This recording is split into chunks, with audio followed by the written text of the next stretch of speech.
Hello, and thank you for tuning into the Stuff I Heard podcast. I'm your host, Joshua Peak, and I just got back from seeing Tyler Childers perform in Alpharetta, Georgia. If you ever get a chance to see um, Tyler perform, you got to check it out. It's really good. Somebody asked me, they said, "What would you classify his music as? Is it rock and roll? Is it classic? Is it Americana? Is it folk? Is it blues? Is it country?" It's all of those things. So yes, it's all of those things. It's not that it fits into any certain genre. I mean, I've been able to find him on different streaming apps that have to do with bluegrass music, with have to folk, Americana, that sort of thing, Southern rock, um, just pretty much anywhere. But I was trying to tell somebody at work who he is, and I said, basically, if you're a fan of modern country music today, artists like Chris Stapleton are singing his music. So you got to check it out. It's pretty dang good. But I got to go with my brother, got to spend some quality time together. We're not young like we used to be. And so there was a lot more aches and pains, mostly on my fault because I got a I got a leg thing going on. But yeah, it was great to hang out with my brother. It's you get busy in life and doing the things that you got to do for your family and for work and responsibilities and this that, and the other. And once in a while, you have to take time with everybody around you. And if you have a big family like I am blessed with, that means that you leave people out sometimes and you can't get to everybody. It's just impossible to be able to spend the time that you want to spend with everybody. And then when you do, sometimes you're in such a rush because you have things that you have on the agenda. And for this show, the only thing we had on the agenda was to go to see Tyler Childers perform. Everything else we were just going to make up as we go. So I was able to get up early in the morning, drive down to Alpharetta, Georgia. We met. And I needed a haircut, so if you're looking at this on YouTube, you're like, "Hey, it's a fresh haircut." I'm like, "I know, right?" Uh, we had been out Friday night to see the local Florence baseball team play. The Florence Flamingos played the Lexington Blowfish and won. I think the final score was 8-5, and they did a big fireworks thing afterwards. It was pretty cool. Um, but yeah, so I was out at the game and I was hot. I had let my beard kind of get some length on it, and it was uncomfortable. My hair was long, my beard was long. I just was getting warm.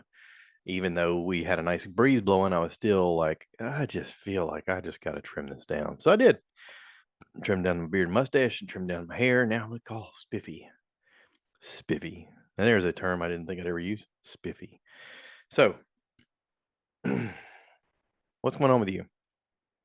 I mean, I don't hear much from people. I hear people say that they hear the podcast or they talk about, some things that I've talked about. Or, oh yeah, I listened to you say that the other day. I still feel like I'm talking into the void, and that's good. I guess that's kind of it's what I envisioned sort of in the beginning. Is I was going to talk out loud. Um, I don't know. I get these weird ideas of like Northern Exposure, where at the end of it, the dude would just say some stuff into the radio mic, and it would be like his philosophy of the day, and it was kind of a nice way to summarize the day. And or Doogie Howser, he's done his whole episode, and at the very end, he's typing in a journal, and it's like, this is what I learned. And I don't know, maybe I felt that this was going to be that in some ways, but also kind of a way to share information with other people. One of the things that I sort of discovered and said out loud in real time was I had a conversation with somebody on Friday. Um, he had been promoted to be a supervisor, and he made a comment to me. He said, I don't know what it is lately, but I just feel like everything is so much harder now. There's so much more to do. There's so much more of this. There's so much more of that. And I was like, no, it's always been that way. It's just that you have more responsibility now. You're basically getting to see how the sausage is made. And if you talk to people who do that kind of stuff, if let's just use sausage as a reference. If you make sausages, after a while you've seen enough sausages and made enough sausages, you don't really want to eat sausage anymore. Or if you own a pizza place and you're like, I've had enough pizza, I don't want to eat any pizza. I mean, not that I could do that, but I'm just saying you could, in theory, have enough pizza. But if your job is, you come in the front door and you have a task that you do and you do that task, that's great. If you start moving into management, you start taking on more responsibility, you realize all of the steps that it takes to get it to where that person can come in and just do that one little thing. And so it's a lot more responsibility, and it's a lot more seeing behind the curtain, if you will, from like, Wizard of Oz. Don't look behind the curtain. Like when you knew that it was just a fantasy of her following the yellow brick road to get to the Emerald Palace, you're like, oh, this is kind of a neat journey, man. This is all right. And then when you see the wizard who's supposed to fix everything, he's just a guy standing behind a curtain. You go, wait, he's just a guy? Yes, that's kind of how it is in life. The people that you think are going to solve all your problems are just people. They're just people. Sometimes they have a good idea, but the best ideas come from when you are able to work with one another and come up with solutions together. You're weirdly in a position of creating the solution alongside the people that are supposed to be creating the solution. But that's actually how it works the best. So, no, I don't think it's getting busier. I don't think it's getting crazier. I don't think there's more to it. I just think that we have more responsibilities the older we get because it's like earning a different level of adulthood. You're like, oh, this thing went wrong. Who do I ask? Oh, I know I'm supposed to ask me or people like me. And so luckily we have Facebook groups and friend groups and YouTube to like search out answers for a lot of things. But at the end of the day, we're the adult. We're the ones that have to come up with the answers. So problem solving like that can be a bit frustrating because you're taking a chance. But it's like my dad said, the older you get, the more patient you are because you realize that you're going to figure it out or you're not. But either way, you don't do anything until you actually do something. So, um, when I was younger, I used to contemplate a lot of things about what you were going to do, a task at hand. And I would get so nervous and worked up about it, I would like almost talk myself out of doing the thing. I'd be like, oh, it's just too much. I don't know how I'm going to do it. And I watched my youngest boy go through that growing up. He would contemplate a situation to the point that he would do nothing. He would just have inactivity because he's like, I'm still weighing out all the options. There's so much responsibility with this choice. And I'm like, sometimes it's not. Sometimes it's not. Sometimes the biggest choice you can make is just a choice because a choice moves you in a direction and nothing happens until you move, right? Now, I will agree, it's hard to make a choice sometimes. And that's why you don't, necessarily just, leap without looking and you spend time and you do some research and that sort of thing. But there are times when you just have to move forward. Kind of like driving in traffic. I drove in Atlanta and you're looking at the survey of the land and you're seeing people that are going a little too fast for conditions and they're being super aggressive and you have to kind of plot out, okay, I see this sign says that this 6 lanes is going to go back to 4 lanes here soon, so I don't need to be near there. And I've got an exit coming up, so I kind of need to be in the right 2 lanes. But it looks like there's a semi up here that's broke down, so maybe the third lane, and then I'm gonna have to get over once I pass that semi. But can I? And like it just becomes this integrated thing of dominoes that you're setting up in your head of actions, causality, um, moments where you're making decisions on the fly. And we do that all the time, even though we don't think about it. It could be as simple as like waking up and deciding if you're going to brush your hair or brush your teeth first. Or do I put on these socks before I put on these pants? Or do I put on the pants first and then the socks? I mean, it's a lot of things, but it's it's everything that we do that adds up. I noticed that at work there is a fella who recently cut his hair, and for the longest time he's had very long hair. Um, and he cut it really short and it looks really professional. It looks really good. And I told him, I was like, I'm impressed. You look snappy, dude. You look like you're ready to take charge of something. I was like, that's a good look for you. He's like, really? I was like, yeah, man. And see, guys don't usually pay each other compliments. It's unusual for guys to like tell each other, hey, you're doing a great job, or hey, I appreciate the thing that you did. But it's important that we do that because to me, that's kind of what keeps society moving forward in a positive direction is our affirmation with one another, our moments where we get to tell each other, "Hey, I appreciate the things that you did." Um, you know, leading up to this week, my wife knew that I wanted to go and spend some time with my brother, and she was like, "Do whatever you got to do. I'll take care of the rest." And she did. She took care of everything else while I was gone, even some of the tasks that are a bit hard, and did it all all of it, except for the groceries. But that's fine. I can go get groceries. But she changed the sheets on the bed. She did all the laundry. She cleaned the house. I mean, it was a lot to do, and she took care of it. Not I mean, I know that there's a lot of people are like, "Yeah, she's supposed to. She's the woman." Oh, shut up. Just shut up. A house needs everybody to participate, and I participate. We both do a lot around here. Okay, it's not a one-sided thing.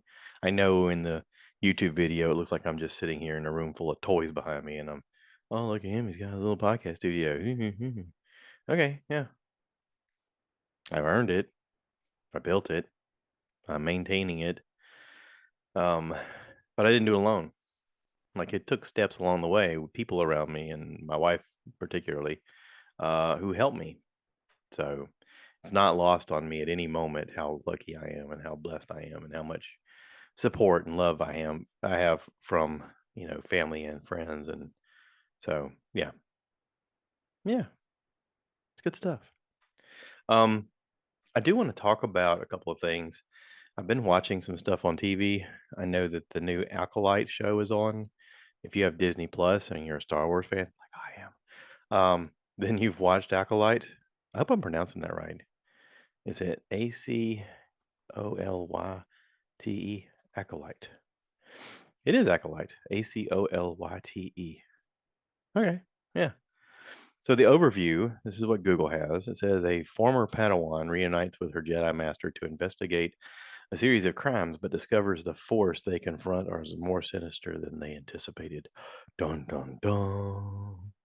Um, it's got a 91% right now on Rotten Tomatoes. Um, if you haven't seen it yet, you should. It's pretty great. I don't want to spoil anything. I will say that the lady who played Trinity in The Matrix, she's in the opening scene. It's pretty cool. Now, my brother and I talked about this, and let's just discuss what we think is interesting about this show. This show is supposed to be about the dark side. Okay, it goes to a time before the Skywalker stories, and you're in a time of peace. You're in a time where, well, what seems like peace. The Jedi have a Jedi Council, and they're supposed to be in charge of things. But from conversations that you hear throughout, there is an uneasiness about people because they feel like the Jedi have overstepped in their pursuit of peace. It's almost like they've stifled people's ability to do almost anything. They feel like there's too much control. During the later movies and shows, when the dark side seems to be in power and there's Jedi that are barely hanging on, and you get the sense of freedom, but also danger. Like it's a bit different. So this danger that they're facing is different in the fact that, like in um, the Andor series, Andor made a comment that whenever he was coming and going from the Republic's station, he said, "All I have to do is put on a uniform and I walk right in and pretend I belong there." And they're so full of themselves, they don't notice I'm there. They're so overconfident that there's no way anybody could ever come in here and impersonate one of them. They don't even notice me.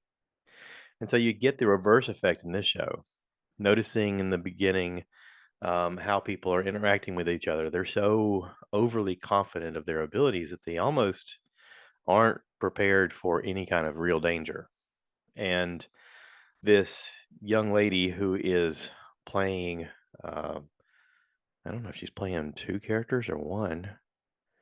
Amanda Stanberg is playing May, but she's also playing her twin sister. So I don't know how that's going to work.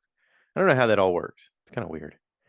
Um, she plays herself and a twin sister. Um, not going to spoil anything there, but I will say a fantastic actress, really great job playing both characters, and I'm liking everybody so far.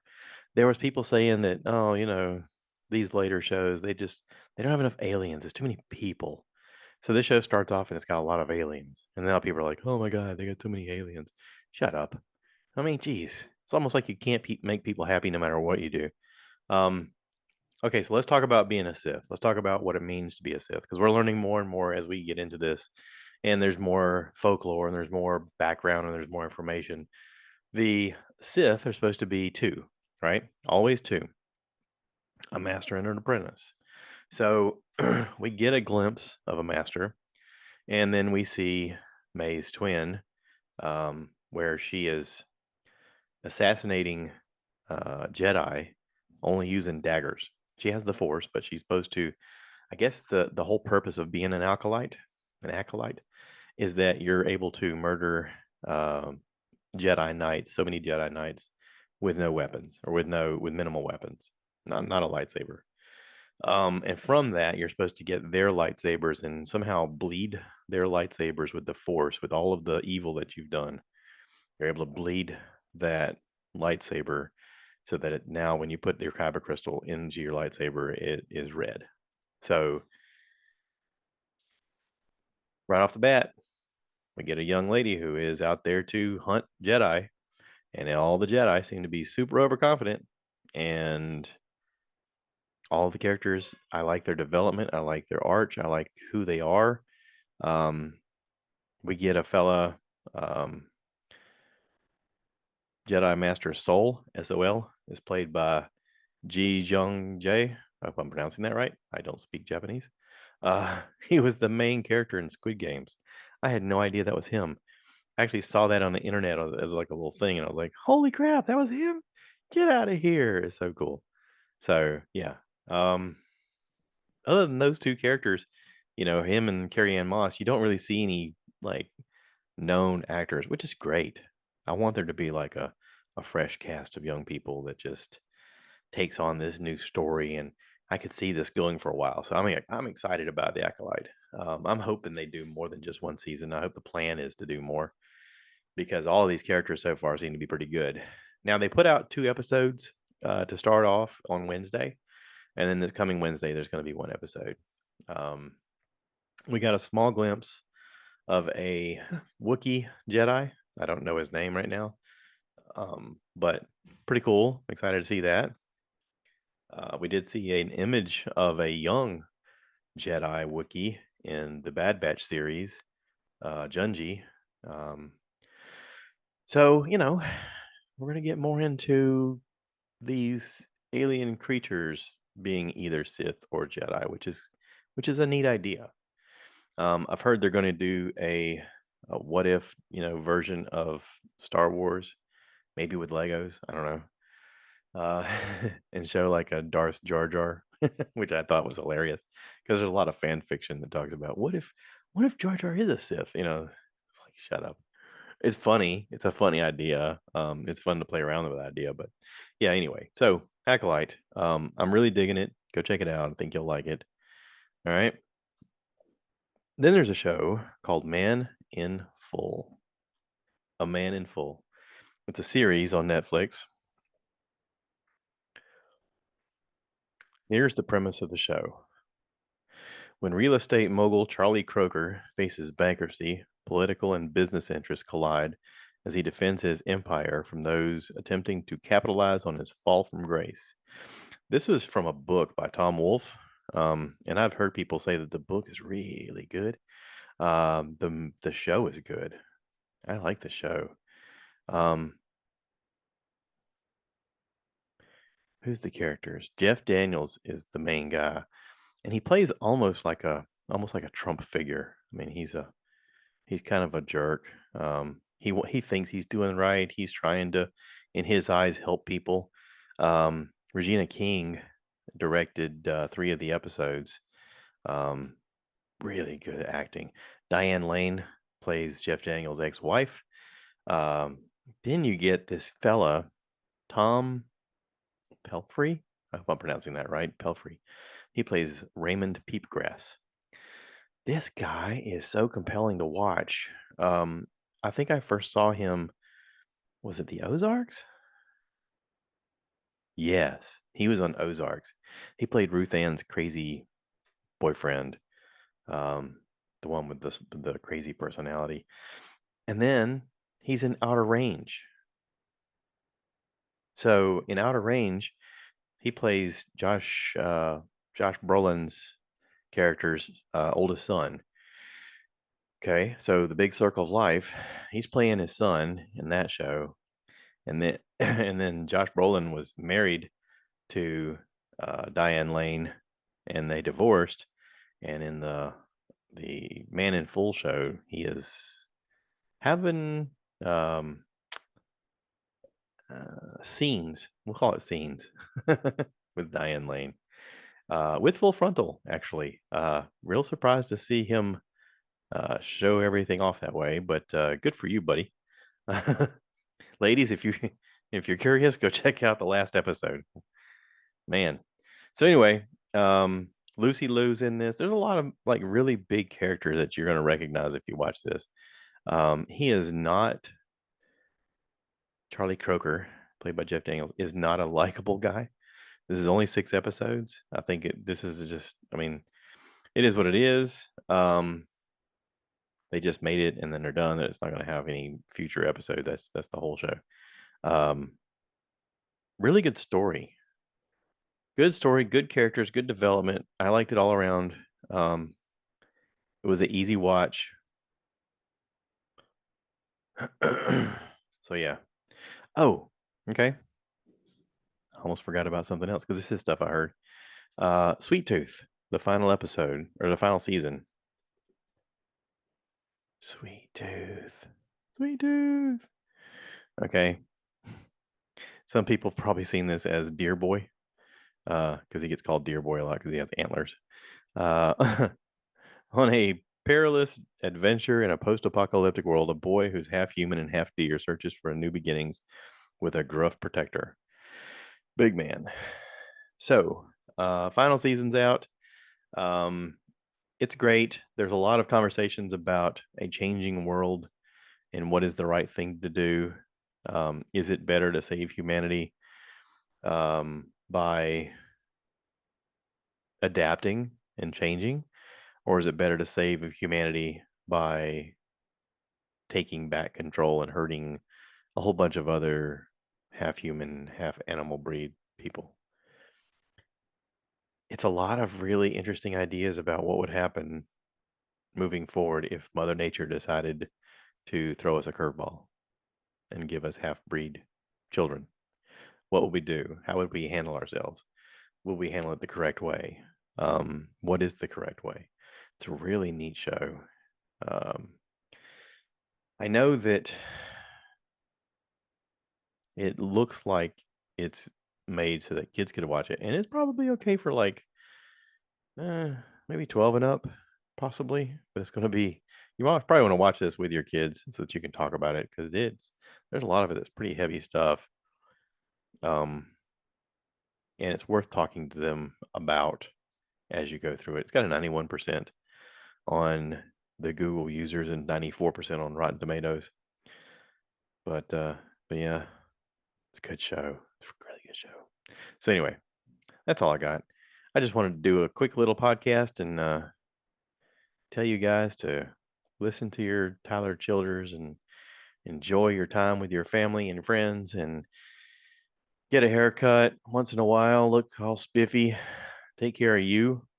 Um, if you're thinking that the your job or your life is getting too much, just realize it's because you're entering that next level of adulthood where you're realizing how everything works. And maybe you've got a part in it. Maybe I've got a part in it. Who knows? But either way, we'll figure it out. So that's all I got. Please remember to take a moment and give us a thumbs up, rate, review, subscribe, and share with your friends. If you want to be part of it, let me know. And as always, cue the cow.